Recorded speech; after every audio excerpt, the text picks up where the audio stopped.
Alright guys, we're coming back from break. Before we do, don't make fun of me, okay? It's just a little bit cold and I grabbed some covers and now I'm comfy, so fucking deal with it. But anyways, we are currently in the lobby for ByuL versus Deer. We are just waiting for ByuL to come back from a bit of an extended break. He needed a few minutes, maybe bathroom, maybe food. Either way, we are perfectly happy to accommodate. On the other side of things, though, top side of the bracket does have Solar, who we just watched and witnessed get to the semifinals, as he waits for Keen or Hero.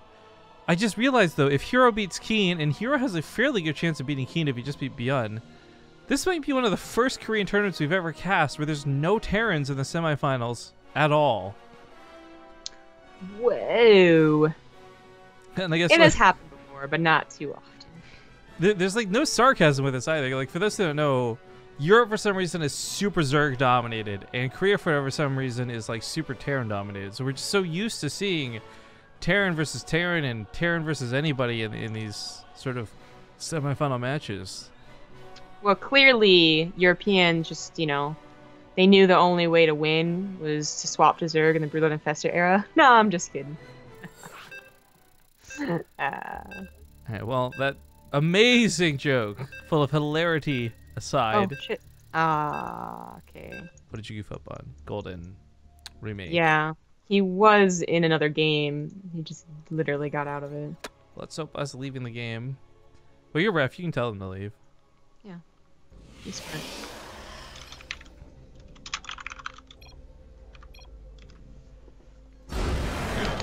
Boom.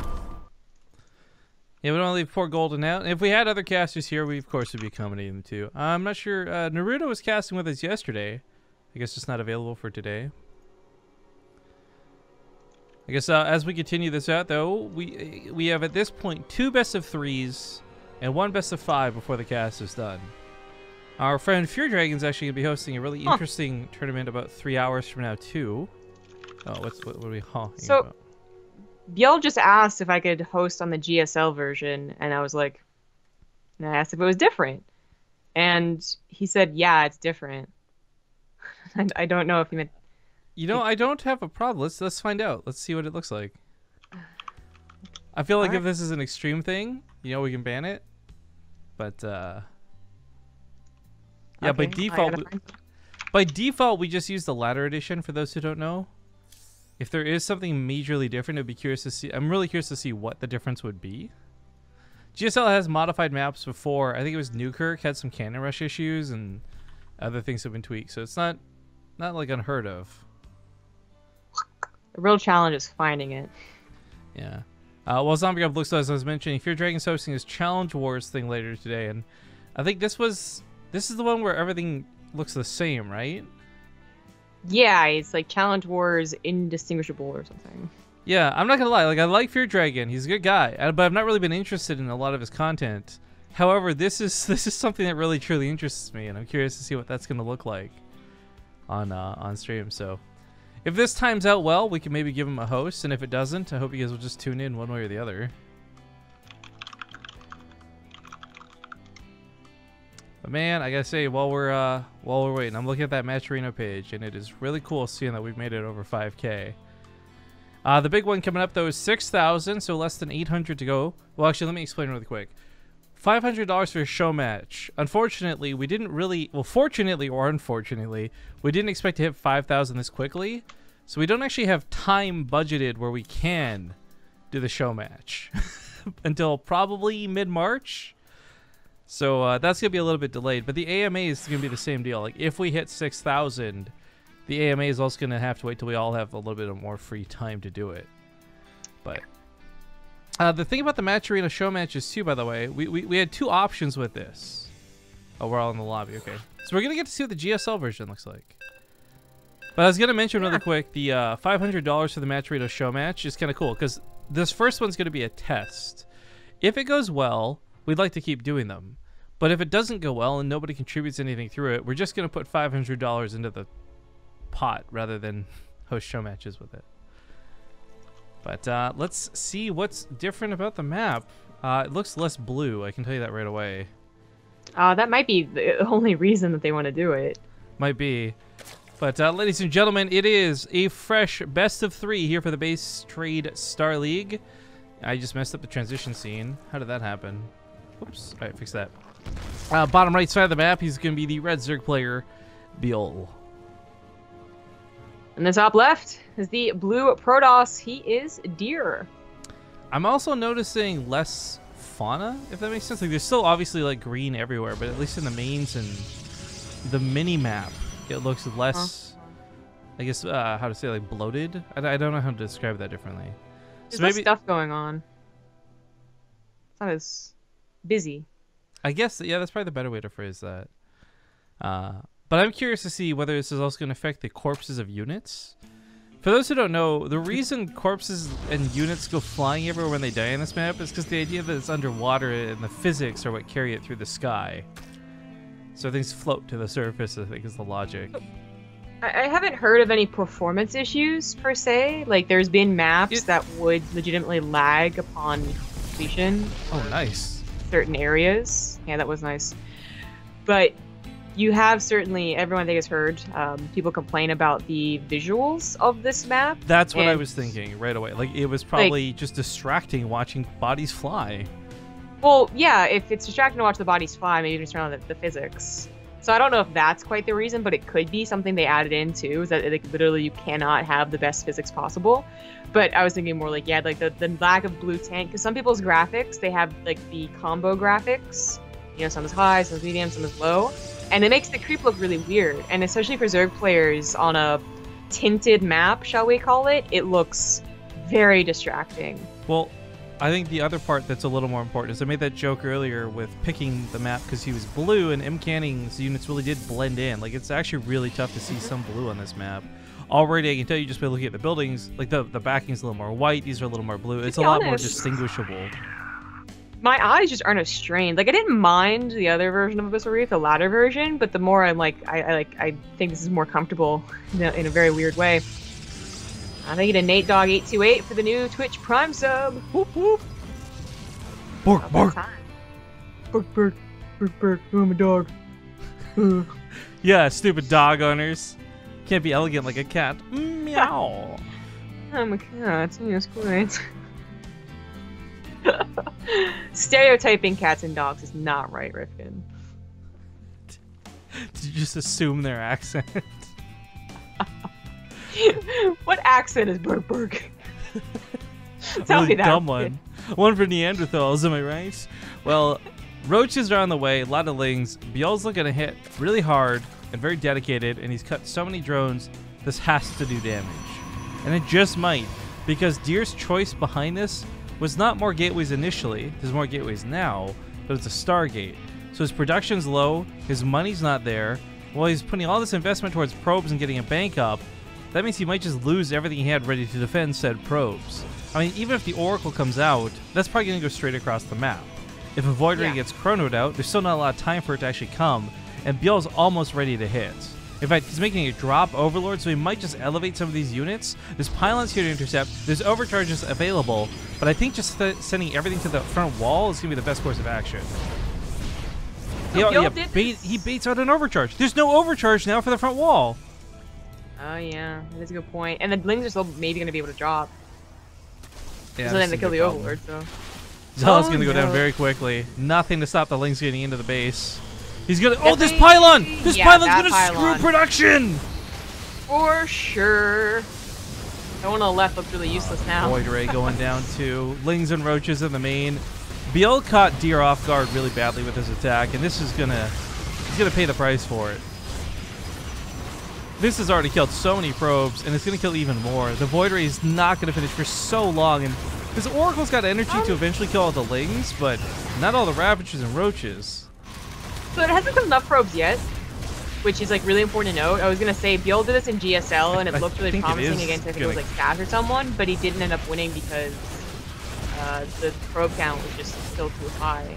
But this is a situation where the production was cut for a long time. He's also not mining at all through this. Guaranteed. So yeah, a very went from 29 probes to 21 probes, so on and so forth. Like, hypothetical, maybe enough probes live, but it's almost 2 full minutes of not mining as he's just been transferring them back and forth. Yeah. Now, that delay in production plus the lack of another wall off is really what the kicker was, not the first attack. That pylon was what the kicker was, in my opinion. Like, The lack of production is that pylon, yes, yeah. oh, Jesus. Look at the income spike and then the drop off. Like, my God. We are really at the bottom of the ocean here in Abyssal Reef with the income graph. It's definitely game. Yeah, and Gear, I think, just took account of his assets, basically, and was like, okay, I'm poor shit. It sucks, too, because you've got that Void Ray out, you've got the Oracles, you think you got a fighting chance. I don't blame him for not tapping it right away, but that really was something that didn't need to get out of hand, but absolutely did. It's really did. Well, game one, gonna go to ByuL. And like I said, I was predicting the 2-0, and it's not because I think Deer's a bad player or anything like that, but moments like that kind of go show you just like that one step further where ByuL knows his opponents. That wasn't, I don't think, a gamble. He knew exactly what Deer was going to do, and he played him perfectly for it. By the update to the top side of the bracket, Hero did in fact defeat Keen. So Solar versus Hero waits on the other side, and there are no Terrans at this point going forward. Wowzers. This is an actual rarity. Like, I want to make that very clear. Like, this is completely out of the ordinary. It is. It's very weird. But apparently it is only Abyssal for the GSL version, so it did have to do with the colorization, I guess. Interesting. It's gone to Newkirk now. I don't think saturating the colors down was bad. Like, I don't think I cared a lot, but it was noticeable, like, I guess easier to look at. Yeah. ByuL surprisingly good understanding of English. I like to Well, that get a kind of goes collection back. of how good they are. Well, that goes back to like when I invited him for Tang, and he like got really excited and cheered Yeah. and stuff. Like, That's right. let me join off you here. Also, real quick, guys, I do want to show off a really cool thing with the stream. You're gonna see the delay here, so it's gonna be a little bit awkward. New feature on Twitch that I hope you guys will check out is they added a clips option at the top. And this is really cool because you can sort by top 7 days, top 30 days, recently, or you can just hit all and see our top clips of all time. Some of our clips have almost 20,000 views on it, which is insane. But it's a cool way to go back and look at some of the more popular clips we've had from the past. And I hope you guys will continue to clipping things. I continue to keep clipping things because I really love seeing those clips. We'll be done with the broadcast, and I'll just kind of scroll through because I can see who's made clips of our channel.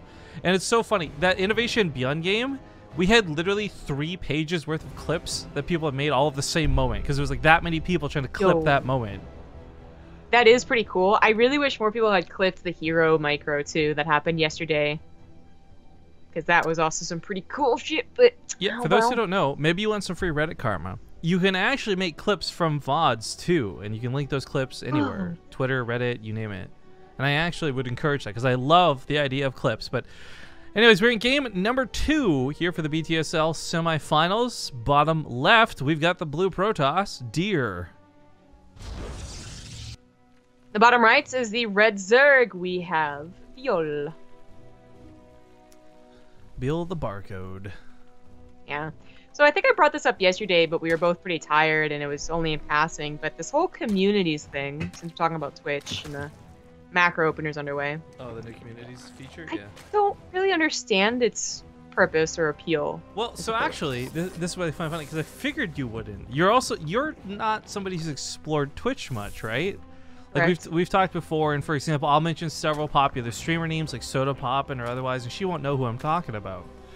And I think communities are actually great for folks like yourself because it's not something I think you're going to jump towards, but I think it's something that will help you discover people better. Whereas right now, it's just like, oh, well, your only options are look at the most popular channels or nobody at all. But why?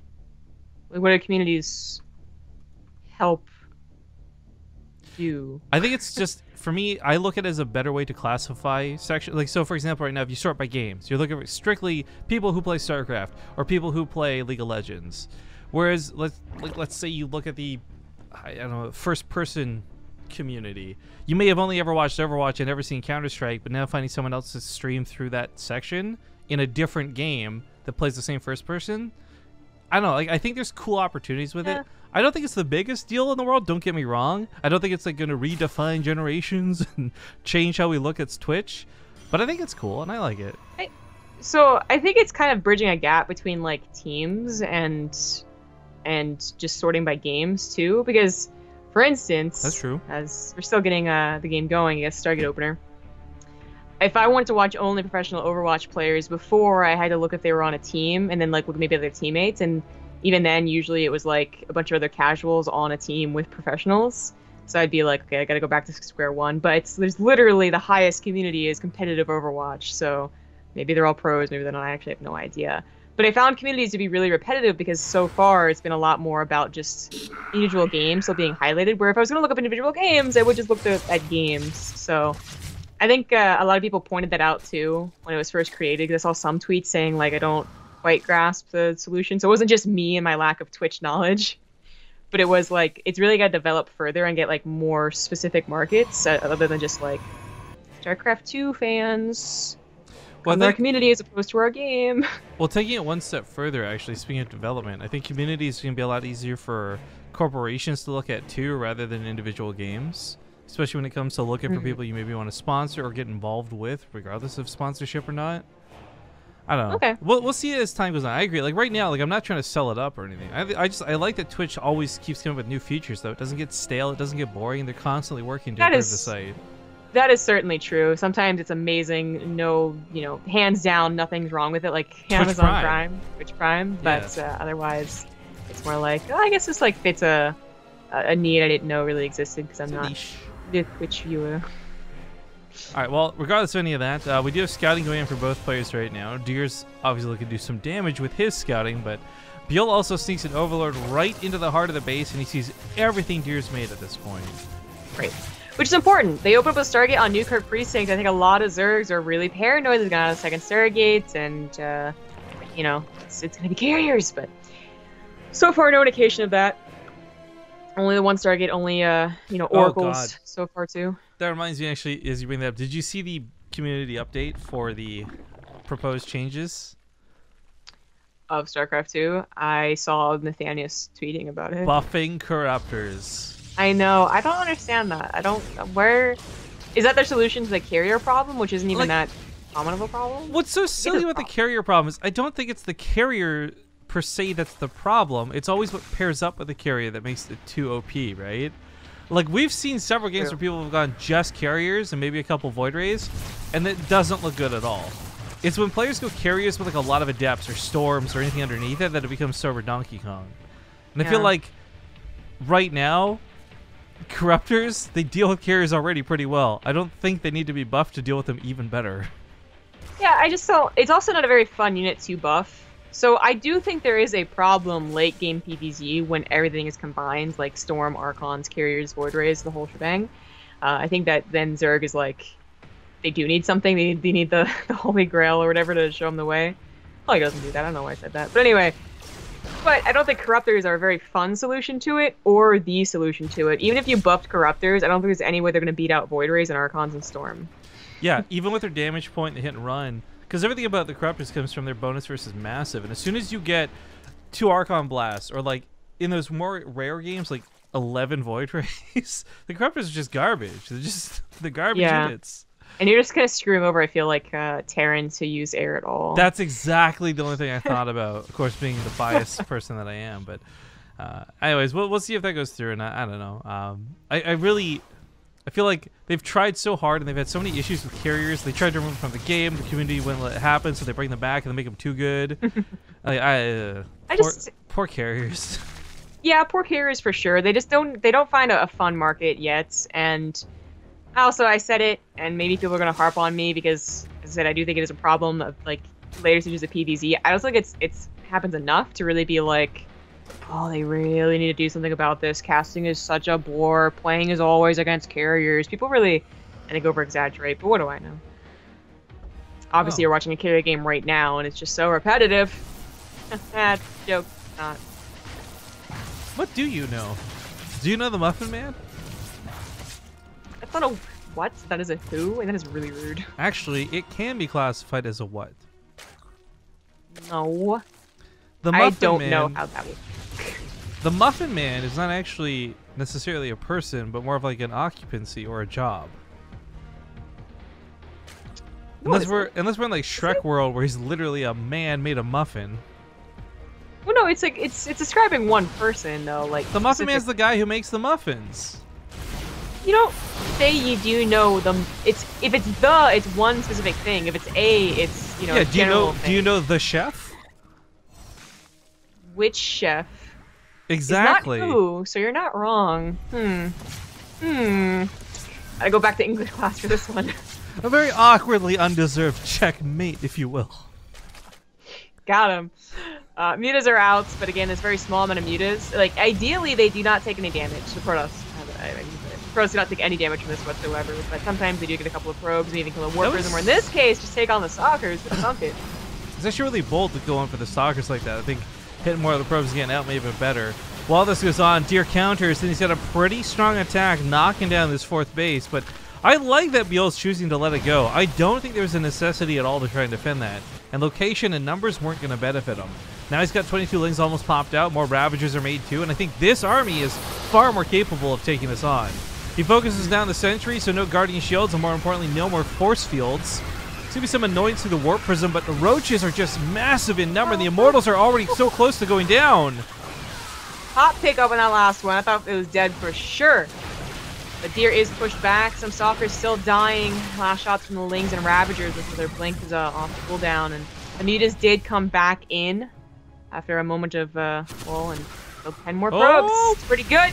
Oh, Jesus. Nice try of predictive shots there out of ByuL. I like seeing that, but perhaps a little too far off of creep. He's gone deep for the Stalkers and realizing this might not be worth it. Looking forward, though, Deer's going to expose himself 1 or 2 at a time. He's got to be careful. These Curse of Biles land. Oh, he's picked up the Immortals to be safe, and rightfully so. They're both in the red. They completely wrecked. That was a dangerous blink forward. There was a lot of Hydra reinforcing, and I don't think Deer saw that. He's probably a little bit out of his vision when he thought that it was only the Ravagers. This is the stupidest tug of war in the middle of the map, I swear. Hey, stupid or hype? Both? It's not. Those two things aren't mutually exclusive. Phoenix is as a result of the mutas. I mean, it's not much, but it still helps push that back. ByuL reestablishing his 4th. I don't think this is a necessity for him just yet, but of course he does want to get this down. That revelation would have told him how many Hydras there were. Yeah. 2 Immortals from the first fight still going in strong. Barriers are off cooldown, but as we see, they're still low, so they got to be careful and kept in the backside. A lot of Hydras still fighting this out, and Hydras versus Stalkers with Lings in front are not too bad. Yeah. It's +2 upgrades versus +1, but there just wasn't enough for Deer, so the Hydras do end up holding once again. Now, ByuL hasn't taken his 4th base, and eventually that might be a problem, but Deer is also not taking a 4th base. Like, they're both mining out, yet ByuL still has the better army. ByuL was actually doing some really nice harass with the mutas for a while there too. Constantly picking up only a small amount of probes, but constantly doing it was the thing. So both players have kind of killed equivalent amounts of workers, but it's Deer who is considerably behind in the overall worker count. Right. And he does not have much of a, option C, or what you want to call it. He was really committing to just having Blink and +2 and winning while the Muta is distracted. Because, sometimes they go for mutas, and even though it's only 8 or 10, that is, when you think about it, a lot of minerals and gas not going to a ground army. We've certainly seen games end because the mutas weren't backed up enough on the ground. But this was not one of them, and now Deer has to try and think about the future. He throws down, another Robo or Robotics Bay, so he's trying to get to bigger and better units, but going to be off a very limited economy soon enough. My concern is, I don't think there's enough Immortals that are going to deal with this. Let's not forget that the 2 from earlier did finally go down, so with the production of potentially Colossus, I think Lurkers are going to be the dominant choice in this game. Yeah.